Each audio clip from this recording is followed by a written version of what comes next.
હૃદયના તાર એક વખત પરમાત્મા સાથે જોડાઈ જાય એટલે પરમાત્માને પાસે દોડીને આવવું પડે. પરમાત્મા વિદુરની ભાજીનો રોટલો ખાઈ દ્વારિકા જવા નીકળ્યા. ત્યારબાદ ધૃતરાષ્ટ્રે વિદુરજીને બોલાવ્યા અને વિદુરજીને કીધું કે હે વિદુર, શ્રી કૃષ્ણ આવ્યા હતા અને પાંડવોને અડધું રાજ્ય આપવાનું કહેતા હતા, એમાં તમારી શું રાય છે? તમે શું ઈચ્છો છો? વિદુરજીએ કીધું શ્રી કૃષ્ણ કહે છે તે પ્રમાણે પાંડવોને અડધું રાજ્ય સોંપી દો, નહીંતર શ્રી કૃષ્ણ તમને છોડશે નહીં. ધૃતરાષ્ટ્રએ કહ્યું મારી તો હા છે, પરંતુ દુર્યોધન આદિ પુત્રો માનતા નથી. ત્યારે વિદુરજી કહેવા લાગ્યા કે ધૃતરાષ્ટ્ર, દુર્યોધન તમારો પુત્ર નહીં, તમારું પાપ પ્રગટ થયું છે. આવું બોલ્યા અને દુર્યોધનને ખબર પડી ગઈ કે વિદુર કાકા મારા વિશે આવું બોલ્યા છે. એટલે દુર્યોધન વિદુરજી ઉપર અકળાયો, ક્રોધે ભરાયો, ગમે તે અપશબ્દો બોલ્યા અને વિદુર કાકા પોતાનું અપમાન સહન ન કરી શક્યા. એટલે હસ્તિનાપુર છોડી તીર્થયાત્રા કરવા માટે નીકળી ગયા. તીર્થયાત્રા કરતા વિદુરજી યમુના કિનારે આવી પહોંચ્યા અને ત્યાં વિદુરજીને ઉદ્ધવ સાથે મુલાકાત થઈ. એકબીજાને જોઈ આનંદ થયો, એકબીજાને જો હસી પડ્યા, ભેટી પડ્યા. આંખોની અંદર આંસુ દેખાયા, દાંત ખીલી ઉઠ્યા. 4 મિલે 64 ખીલે 20 રહે કર જોડ, હરિજન સે હરિજન મિલે તો 7 કરોડ. હરિજન બે પરમાત્માના ભક્તો ભેગા થયા એટલે આનંદનો પાર. શરીરમાં 3.5 કરોડ રૂવાડા બેના ભેગા થાય એટલે 7 કરોડ રૂવાડા ઊંચા થઈ ગયા, ઉભા થઈ ગયા, આનંદ ઉલ્લાસ થઈ ગયો અને બંને ભક્તો સત્સંગ કરવા લાગ્યા. ત્યારબાદ ત્યાંથી વિદુરજી વિદાય થયા, મૈત્રેય ઋષિ પાસે ગયા. મૈત્રેય ઋષિએ વિદુરજીનું સ્વાગત કર્યું, બેસવા માટે આસન આપ્યું, પાન કરાવ્યું અને મૈત્રેય ઋષિ વિદુરને સૃષ્ટિની ઉત્પત્તિની કથા સંભળાવે છે. આદિ અનાદિકાળની અંદર ભગવાન શેષના એકલા જલમગ્ન હતા, ભગવાન નારાયણ એકલા જલમગ્ન હતા. ત્યારે એમને વિચાર આવ્યો કે લાવ સૃષ્ટિની રચના કરું. ત્યારે નારાયણની નાભીમાંથી કમળ પ્રગટ થયું, કમળ ખીલ્યું, એમાંથી બ્રહ્માજી પ્રગટ થયા. બ્રહ્માજી ચારે દિશામાં જોવા લાગ્યા. એમને સર્વત્ર જળ જળ જળ જળ જળ જળ દેખાયું, અંધકાર દેખાયું, કાંઈ દેખાયું નહીં. અને કમળમાં બેઠેલા જોયા. બ્રહ્માજીને થયું કે આ કમળ ક્યાંથી આવ્યું? હું કોણ છું? મારો જન્મદાતા કોણ છે? અને આ જળની અંદર આધાર વગર કમળ કઈ રીતે ખીલ્યું? બ્રહ્માજીને કમળની ઉત્પત્તિ શોધવાનું મન થયું એટલે કમળની નાળમાં છિદ્રમાં ભરાયા. નીચે ગયા, ઘણા વર્ષો વીત્યા, પરંતુ એ કમળની ઉત્પત્તિ સ્થાનને શોધી ન શક્યા. છેવટે બ્રહ્માજી કમળમાં પાછા આવીને બેસી ગયા અને ધ્યાન મગ્ન થઈ ગયા. જ્યાં બ્રહ્માજી ધ્યાનમાં લાગ્યા ત્યાં તો એમને ક્ષીર સાગરની અંદર ભગવાન નારાયણ શેષ શૈયા પર સૂતા છે એવા દર્શન થયા. દર્શન થયા એટલે બ્રહ્માજીથી ન રહેવાયું, પરમાત્માની સ્તુતિ કરી. પરમાત્મા સાક્ષાત શ્રી હરિ સંઘ ચક્ર ગદા પદ્મધારી ભગવાન શ્રી હરિનારાયણ બ્રહ્માજીની સામે પ્રગટ થઈ ગયા, બ્રહ્માજીને દર્શન આપ્યા. હે ભગવાન બ્રહ્માજીને કહેવા લાગ્યા કે હે બ્રહ્મા, તું મારો પુત્ર છે, હું તારો પિતા છું નારાયણ, તારું નામ બ્રહ્મા છે. આ સૃષ્ટિની ઉત્પત્તિ કરવા માટે મેં તારી ઉત્પત્તિ કરી છે, પરંતુ એ પહેલા તારે તપશ્ચર્યા કરવી પડશે. માટે તું તપશ્ચર્યા કર. તપ તપ તપ આટલું કહી પરમાત્મા અદૃશ્ય થઈ ગયા. ત્યારબાદ બ્રહ્માજી તપશ્ચર્યા કરવા લાગ્યા.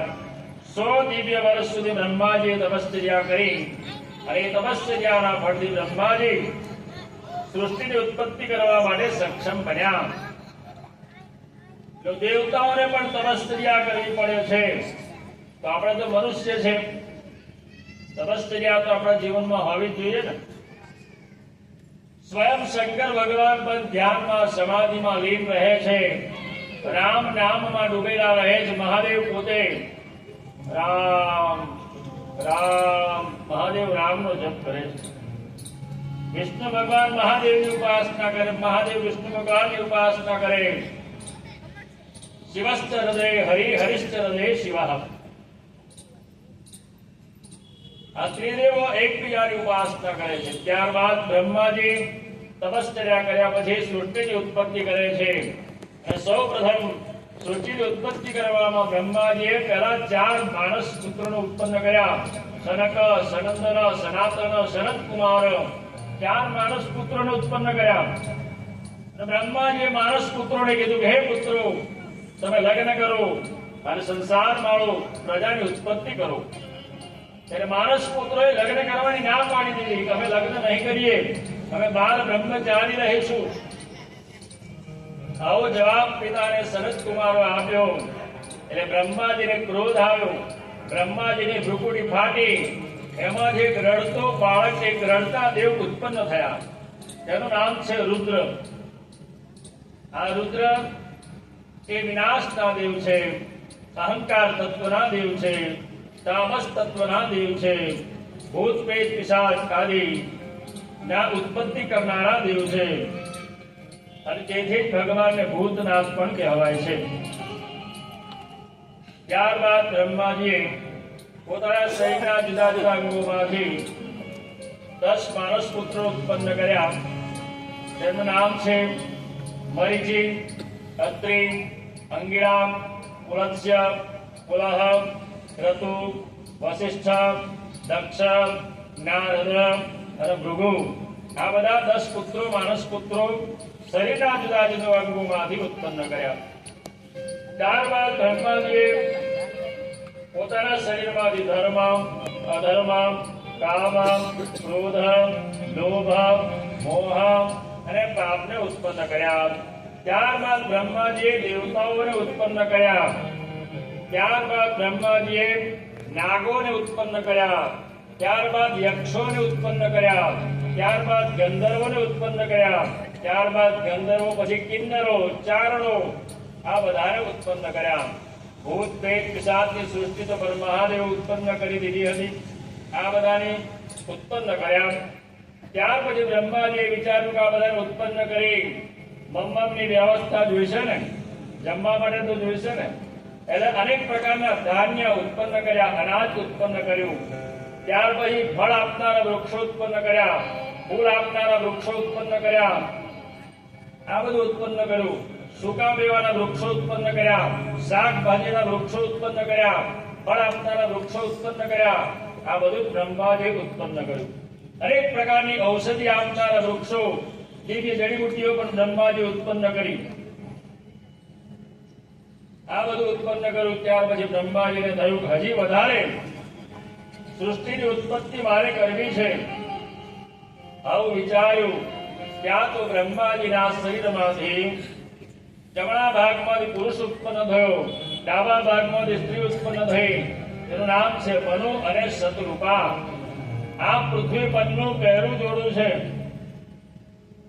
મનુ શતરૂપા ભગવાને બ્રહ્માજીએ કીધું, હે પુત્ર, તું મનુ શતરૂપા તમે બંને ભેગા મળી લગ્ન વિવાહ કરો અને પ્રજા ઉત્પન્ન કરો, સંસાર માળો. ત્યારે મનુ મહારાજે બ્રહ્માજીને કીધું કે હે પિતાશ્રી, લગ્ન કરી પ્રજા ઉત્પન્ન કરવી અને પ્રજાને વધીને રાખવાની ક્યાં? બ્રહ્માજીએ કીધું પૃથ્વી પર રાખો. મનુ મહારાજે કીધું પૃથ્વીને તો હિરણ્યાક્ષ રસાતળમાં ડુબાડીને બેઠો છે. આ બાજુ વિદુરજી મૈત્રી મુનિને પ્રશ્ન કરે કે હિરણ્યાક્ષની ઉત્પત્તિની કથા મને કહો. ત્યારે મૈત્રી મુનિ હિરણ્યાક્ષની ઉત્પત્તિની કથા વિદુરજીને કહે છે કે હિરણ્યાક્ષ એ કશ્યપ ઋષિના દીકરા છે. વિદુરજી મૈત્રી મુનિને કહેવા લાગ્યા કે બાપ ઋષિ અને બેટો અસુર કેમ થયો તે મને કહો.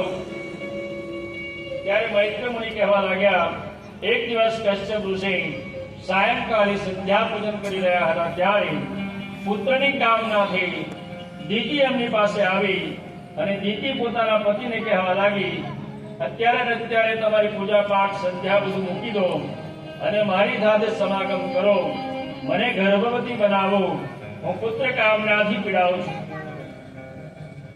ત્યારે કશ્યપ ઋષિએ પોતાની પત્ની દીતીને કહ્યું એ રીતે સાયંકાલ છે, સાયંકાલ જવા દો. સાયંકાલ ભોળીનાથ તો મહાદેવનો સમય છે, જેને પ્રદોષ કાળ કહેવાય છે. સંધ્યાકાળ જતો રહેવા દો. ત્યારબાદ હું તમારી સાથે આ સમાગમ કરી તમને ગર્ભવતી બનાવું, પુત્રની કામના તમારી પૂરી કરું. દીતિ ન માન્યા, બહુ હઠ કરી. છેવટે દીતિની હઠ આગળ કશ્યપ ઋષિને ઝૂકવું પડ્યું.